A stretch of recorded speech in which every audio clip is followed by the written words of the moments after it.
पत्नी ने अंधे प्यार में अपने प्रेमी के साथ मिलकर अपने पति को करंट लगाकर उतार दिया मौत के घाट।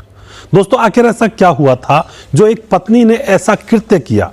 इस घटना के पीछे की सच्चाई को जानने के लिए आप हमारे वीडियो को अंत तक जरूर देखिएगा। नमस्कार, मैं हूं सुदेश कुमार और तिरछी बात चैनल में आपका स्वागत है। दोस्तों, यह घटना है मध्य प्रदेश के भिंड जिले की। मध्य प्रदेश के भिंड जिले में पुलिस थाने में एक फोन आता है महिला का, और वह महिला कहती है कि साहब, हमारे गांव में आ जाइए, मेरे पति को कुछ लोग मेरे घर के अंदर मारकर चले गए हैं और मेरे पति की लाश मेरे घर के आंगन में पड़ी हुई है। दोस्तों, पुलिस उस औरत के द्वारा बताए गई जगह पर तुरंत पहुंच जाती है और वहां जाकर देखती है कि घर के आंगन में एक व्यक्ति की डेड बॉडी पड़ी हुई है। दोस्तों, दरअसल बात यह है कि वहां पर रहने वाली रामकली नाम की औरत, जिसकी उम्र 26 साल है, उसी के साथ उसका पति, जिसका नाम होता है टिंकू, और टिंकू की उम्र होती है 27 साल। दोनों पति पत्नी अपने घर में आराम से रहा करते हैं, कोई दिक्कत नहीं है, आराम से रह रहे हैं। लेकिन दोस्तों, यहाँ पर टिंकू को शराब पीने की आदत थी। वह रात दिन शराब पीता और इधर उधर घूमता रहता था, शराब पीता हुआ। कमाना धमाना उसका कुछ था नहीं। लेकिन दोस्तों, हम यहाँ पर रामकली की भी बड़ाई नहीं करेंगे, क्योंकि रामकली भी गैर चलन थी। उसके भी जो संबंध थे पड़ोसी से थे। दोस्तों, टिंकू ज्यादातर शराब के नशे में धुत रहा करता था। रामकली उससे मना तो करती थी कि शराब मत पियो, लेकिन टिंकू मानता नहीं था। वह लगातार शराब पीता रहता था और नशे में धुत होकर अपने घर पर आया करता था। तभी क्या होता है, रामकली की नजरें पड़ोस के एक व्यक्ति से मिल जाती हैं। उस व्यक्ति का नाम होता है राजू, जो कि पड़ोसी होता है, जिसकी उम्र होती है 28 साल। अब उससे रामकली की नज़रें मिल जाती हैं और राजू को वह अपने घर पर बुला लिया करती है, जब रामकली का पति टिंकू घर पर नहीं हुआ करता है। दोस्तों, अब जो रामकली होती है वह राजू के साथ खूब रंगरलियां मनाया करती है। लेकिन दोस्तों, टिंकू को कुछ भी पता नहीं था कि उसकी पत्नी उसके पीठ पीछे से क्या गुल खिला रही है। और अब तो हद ये भी हो गई थी कि रामकली जब टिंकू घर में हुआ करता है, नशे में धुत पड़ा हुआ करता है, तो भी वह अपने प्रेमी राजू को अपने घर में बुला लिया करती है और अपने पति के घर में रहते हुए भी वह अपने प्रेमी राजू के साथ संबंध बनाया करती है। इस तरह से माहौल चला हुआ है। दोस्तों, कुछ दिन जब गुजर जाते हैं तो अब रामकली को लगता है कि अब मुझे टिंकू को छोड़ देना चाहिए और अब राजू के साथ मुझे ज़िंदगी गुजारनी चाहिए। अब रामकली राजू से कहती है कि अगर क्या हो, मैं अपने पति को रास्ते से हटा दूं तो मैं फिर पूरी जीवन भर तुम्हारे साथ जीऊंगी। तुम मेरे घर पर आ जाया करना और आराम से ज़िंदगी को मौज मस्ती से जिएंगे। दोस्तों, राजू कहता है कि तूने तो मेरे मुंह की बात ही छीन ली, मैं तो इस बात को चाहता था। अब क्या होता है, रामकली कहती है कि ठीक है, इसको रास्ते से हटाने की प्लानिंग करते हैं। अब रामकली और उसका प्रेमी राजू इंतजार करते रहते हैं कि किसी तरह से इस पति को रास्ते से हटाया जाए। एक दिन क्या होता है, टिंकू शराब पीकर अपने घर आ जाता है। वह शराब के नशे में इतना धुत था कि वह आकर चारपाई पर लेटता है और तुरंत सो जाता है।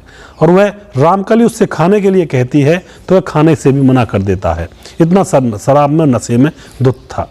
अब दोस्तों, उसको धुत देख करके रामकली की आंखों में एक चमक सी आ जाती है और वह अपने प्रेमी राजू के पास फ़ोन करती है। उससे कहती है कि तुम घर आ जाओ, और अब वह मौका आ चुका है जब इस पति को रास्ते से हटाना है।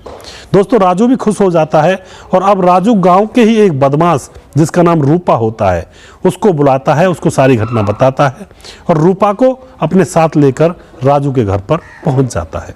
अब दोस्तों, राजू और रूपा घर आकर देखते हैं तो वहां पर टिंकू नशे में धुत पड़ा हुआ था और जो रूपा था वह कह रहा था बार बार राजू से और रामकली से कि मैं तुम्हारे साथ इस कृत्य को करूंगा तो सही, लेकिन मुझे क्या मिलेगा बदले में। तभी क्या होता है दोस्तों, रामकली ये कहती है रूपा से कि तुम्हें वो सब मिलेगा जो मैं राजू को दे रही हूँ। दोस्तों, अब रूपा भी खुश हो जाता है और अब प्लानिंग करते हैं कि इसको रास्ते से, टिंकू को रास्ते से किस तरह से हटाया जाए। दोस्तों, अब प्लानिंग तैयार कर ली जाती है। टिंकू सोया हुआ था और एक वायर लाई जाती है। वायर के जो तार होते हैं उनको टिंकू के पैरों के अंगूठों में बांध दिया जाता है और दूसरी तरफ से वायर को बिजली के बोर्ड में लगा दिया जाता है। जैसे बिजली के बोर्ड में वायर को लगाया जाता है तो टिंकू तड़पने लगता है, बुरी तरह से वह जोर जोर से तड़पने लगता है, लेकिन उसके मुंह से आवाज़ भी नहीं निकलती है। थोड़ी देर में टिंकू के प्राण निकल जाते हैं और जैसे टिंकू के प्राण निकल जाते हैं तो राजू और उसके साथ आया रूपा और रामकली उसकी डेड बॉडी को उठाकर बाहर की तरफ ले जाने लगते हैं, क्योंकि वहाँ पर एक नदी बहती थी और उस नदी में उसकी डेड बॉडी को फेंकने का उनका प्लान था। लेकिन जैसे घर की दहलीज से थोड़ा सा बाहर उसकी डेड बॉडी को घसीट कर ले जा रहे थे, तभी वहाँ से सुबह 4 बज जाते हैं और वहाँ से जंगल पानी होने के लिए लोग गुजरने लगते हैं। कोई इंसान उनको आता हुआ अपनी तरफ प्रतीत होता है। तो एकदम से क्या होता है, रूपा और राजू उस डेड बॉडी को वहीं पर छोड़कर फरार हो जाते हैं और जो रामकली होती है वह अपने पति की डेड बॉडी को अपने घर के आंगन में खींच लेती है। और दोस्तों उसके बाद वह सोचती है कि अब यह मामला किस तरह से संभालना चाहिए। तो वह पुलिस के पास फ़ोन करती है और कहती है कि साहब मेरे घर पर आ जाइए, कुछ लोग मेरे पति को जान से मारकर चले गए हैं। दोस्तों अब वहाँ पर पुलिस पहुँच जाती है।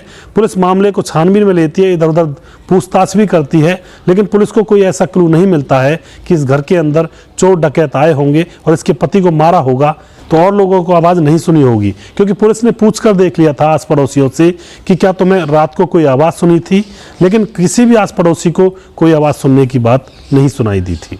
दोस्तों अब पुलिस का शक सीधा उस औरत रामकली पर चला जाता है, क्योंकि अगर बाहर के लोग आए थे और उसके पति को मार पीट रहे थे तो बाहर के लोगों को भी, पड़ोस के लोगों को भी आवाज़ सुनती और वह औरत थी वह भी चिल्लाती और वह अड़ोसी पड़ोसियों को जगाती, लेकिन ऐसा यहाँ पे कोई मामला नहीं था। पुलिस रामकली को उठाकर सख्ती से पूछताछ करती है तो वह रोने लगती है और कहने लगती है कि साहब मैंने ही यह कृत्य किया है। तो वह बताती है कि मैं राजू से प्यार करती थी और मैं चाहती थी कि अपने पति को रास्ते से हटा दूं। तो राजू ने, और राजू का एक साथी है रूपा बदमाश जो इसी गांव का है, उन लोगों ने मेरे साथ मिलकर मेरे पति को बिजली के तार से तरपा कर मार डाला है। पुलिस दोस्तों तुरंत रामकली को अरेस्ट करती है, राजू को और रूपा को अरेस्ट कर लेती है, उनको जेल में भेज देती है और उस लाश को पोस्टमार्टम के लिए भेज दिया जाता है। तो दोस्तों यहाँ पर आप क्या कहना चाहोगे ऐसी दरिंदी पत्नी के बारे में? वह हवस के चक्कर में पागल हो चुकी थी और उसको लग रहा था कि अब तो सिर्फ और सिर्फ राजू ही उसका आशिक है, उसके साथ उसकी ज़िंदगी कटेगी, और यहाँ पर वह अपने पति को भूल चुकी थी। दोस्तों मैं यहाँ पर उसके पति की बड़ाई नहीं कर रहा हूँ। जो इंसान शराब के नशे में धुत होकर अपने परिवार को भूल जाता है वह इंसान भी क्या इंसान है। लेकिन यहाँ पर रामकली भी सही नहीं थी, उसके भी अवैध संबंध थे इधर उधर। तो आप क्या कहना चाहते हैं ऐसी पत्नी के बारे में? अपनी राय कमेंट बॉक्स में लिख सकते हैं। क्या इस मामले को दूसरे तरीके से निपटाया जा सकता था, या फिर यही एक तरीका था कि रामकली ने अपने पति को जान से मरवा दिया? हो सकता है वह उसको तलाक देकर दूसरे पति के साथ भी जा सकती थी, लेकिन नहीं, उसने ऐसा नहीं किया और यहाँ पर उन तीनों की ज़िंदगी अब बर्बाद हो गई है और चौथे उस टिंकू की ज़िंदगी यहाँ पे समाप्त हो गई है। तो दोस्तों हवस का जो अंजाम होता है, जो अंत होता है, बहुत ही खतरनाक, बहुत ही दर्दनाक होता है, यह मैं बार बार कहता हूँ। तो प्लीज़ हवस से बचकर रहें, अपने जीवन को सावधानी से काटें और सही से रहें। दोस्तों अगर आपको हमारा वीडियो अच्छा लगता है तो उनको शेयर ज़रूर कर दिया करें, हम आपके बहुत बहुत आभारी रहेंगे। अगला प्रोग्राम में बहुत जल्दी फिर से लेकर आऊँगा किसी सच्ची घटना के ऊपर। तब तक आप खुश रहें, सावधान रहें, रिश्तों की अहमियत को समझें। जय हिंद, जय भारत।